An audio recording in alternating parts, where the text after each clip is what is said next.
On 7 News at noon, we have a monthly discussion with local political leaders, and today we are pleased to welcome the Governor of Maryland, Wes Moore. Governor Moore, thank you so much for being here with us today. My pleasure to be. Thank you. Nice to see you in studio. We do have to start, though, with this issue of juvenile crime, and from our perspective here in the news, it feels sometimes like it's out of control, and we just heard County Executive Angela Alsobrooks saying she herself sometimes feels like she's under siege. Our top story was about this arrest of a young man, Baby K, and I just want to play something for you that just took place from the Chief of Police. Take a listen. Under the new laws of the state of Maryland, it has become more difficult for police to question young people about anything without not a parental consent. Parental consent is not even in play. It is an attorney has to give permission over the parent so that we can ask questions for those who are directly involved in these type of horrific crimes. So it seems like juveniles are either committing these crimes or they are the victims of crimes almost every day. When you hear Chief Aziz from Prince George's County, what's your reaction to what he has to say? No, I agree that we've got to move with more urgency. You know, when we think about what's been happening with our juveniles and within our society, I mean, we're now going on 8 straight years of having a homicide rate almost double. We're going on 8 straight years of having the non-fatal shooting rate in the state of Maryland double. We have a challenge in our state of the issue of violence that is rapturing so many of our young people. And so there has got to be increased measurements of accountability. There's got to be increased measurements of accountability when our young people violate the law and put themselves and put other people in harm and in danger. And we also have to then be able to say, we've got to deal with the challenge of things like why there's so many guns on our streets and why it's so easy to get their hands on illegal firearms. How are we thinking about taking an all of the above approach to the way we're dealing with these issues? It's the reason that we have, put $122 million, historic funding into local law enforcement, historic funding into mental health supports. But we've got to do more to make sure that we have young people that are both held to account for the actions and then also have diversionary options for them to be able to know that this is not the path that they want to go down because they will be held to account in our state. And speaking of holding them to account, I mean, what specifically, I know even State's Attorney Aisha Braveboy there in Prince George's County said maybe juvenile justice reform has gone too far. What can we do to change the situation and turn it around and make these young criminals accountable for what they've done? Well, I think it's twofold. One, we have to make sure that we have laws that are actually consistent with crimes that are taking place. When you have young people who are taking on, in some cases, not just violent crimes, but multiple instances of violent crime, we need to have greater measurements of accountability. And it needs to be very clear that we will not tolerate it, we will not stand for it, and we have to make sure that when those situations are happening, that we are going to prioritize making our community safe. And at the same time, we've got to make sure that so many young people are not being put in these positions inside of the first place.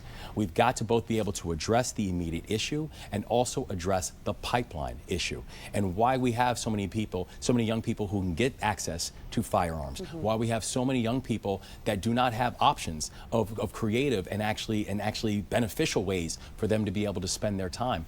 We have to have an all of the above approach when dealing with these issues because they are having dramatic and dire consequences in all of our communities. We heard Angela Alsobrooks calling on parents, holding parents accountable to step in when their young children are in these situations. But what about the education system? And I know many schools across Maryland are struggling, whether it's with test scores or even attendance.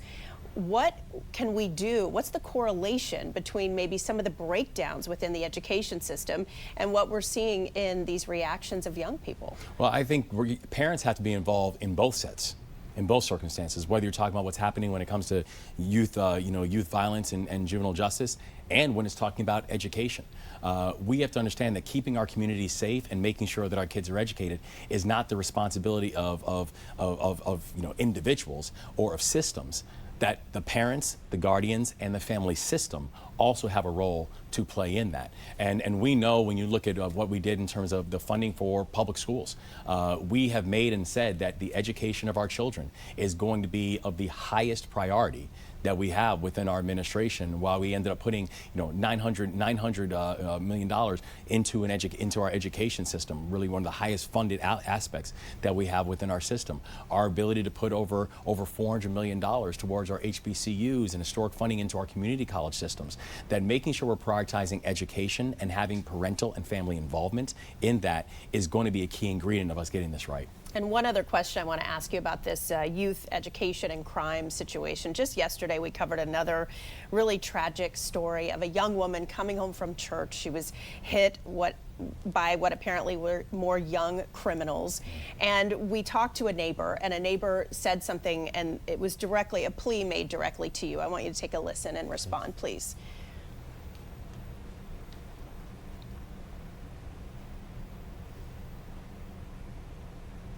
See if we have that soundbite. Okay, it sounds like it's not coming out, but this person essentially said, and I'm going to try to read it here, we want our governor to change these laws when it comes to stolen cars and juveniles, because that's exactly what they are. They look like young boys. This is what the neighbor said. And what do you say to this person? I say to that person that I agree. And we know that just recently the state attorney general has actually filed suit against these car makers who have put forward vehicles and filed suit with other states as well that were deliberately and intentionally putting out vehicles that they knew were easy to steal and are causing not just a challenge for our young people, but also, frankly, a challenge for law enforcement, who are then having to respond to every single one of these vehicles that are getting stolen, which is creating a major strain on our law enforcement. I agree with you that we've got to do more. And what doing more means, it means holding everybody to account. It means the automobile makers, it means the families and communities, it means making sure that we can both at the same time say that we are going to measure and have real accountability for young people that do wrong, and at the same time address the fact that right now the state of Maryland incarcerates more African American young boys than any other state in this country. Number 2 is Mississippi. For us to say we can do both of those two things is not any form of wishful thinking. They are the way this administration is moving on these issues, and we're moving quickly on them. All right, Governor Moore, you've been in office just a few short months, but you've been busy signing in legislation, almost 200 pieces of legislation into law. They have to do with things like transportation, agriculture, economic development. Which of these things in that list do you feel like affect Marylanders the most? Well, I think all of them are going to have a distinct impact on Marylanders. I think that our ability to be able to address the issue of child poverty and economic growth by the Family Prosperity Act that we introduced and signed, that is going to both have extending the child tax credit and having an enhanced earned income tax credit, that is going to lift 154,000 Maryland families up a rung on the economic ladder. By being able to get to a $15 minimum wage, that is now going to have significant impacts. 34,000 children will be lifted up a rung on the economic ladder because of that one bill. But I tell you, our ability to be able to focus on bringing our communities together, our ability to now know that veterans, for younger veterans in the state of Maryland, we have just, because of a bill that we authored, is now going to have, younger veterans will have the largest tax cut in a generation. That for veterans who are part of the Maryland National Guard, for people part of the Maryland National Guard, that we are now the first state in this country to have a pathway for free dental and health care for members of the National Guard. And Maryland is now the first state in this country that has a service year option for our high school graduates. Mm-hmm. We're building, we're not just moving fast, we're doing it together. And that, I think, is one of the most exciting things that we're seeing now here in the state of Maryland. Well, I want to talk to you about something that doesn't always move together, and that's Capitol Hill and Congress. And as you know, there's a vote expected today on this debt ceiling cap after much negotiation. A lot of Democrats and Republicans say there's too many concessions for their party in this debt ceiling bill. Do you think that Maryland lawmakers should sign off on it? I think they should. And you know, the fact that as a state we're moving fast and we're moving in partnership. Of all the bills that I authored, all 10 of the bills that we signed and got done, all got signed bipartisan. with both Democrat and Republican votes. But the fact that I have to spend time out of my day having meetings and briefings around what's going to happen to the state of Maryland if we default on our debt, if we don't pay our bills, which is essentially what this is, what that's going to mean for veterans, what that's going to mean for first responders, what that's going to mean for parents and single parents. It's going to be catastrophic and it's going to be devastating. So I think that we have to come to a point of unifying and saying we can agree that this country needs to pay its bills for things that they've already paid for, right?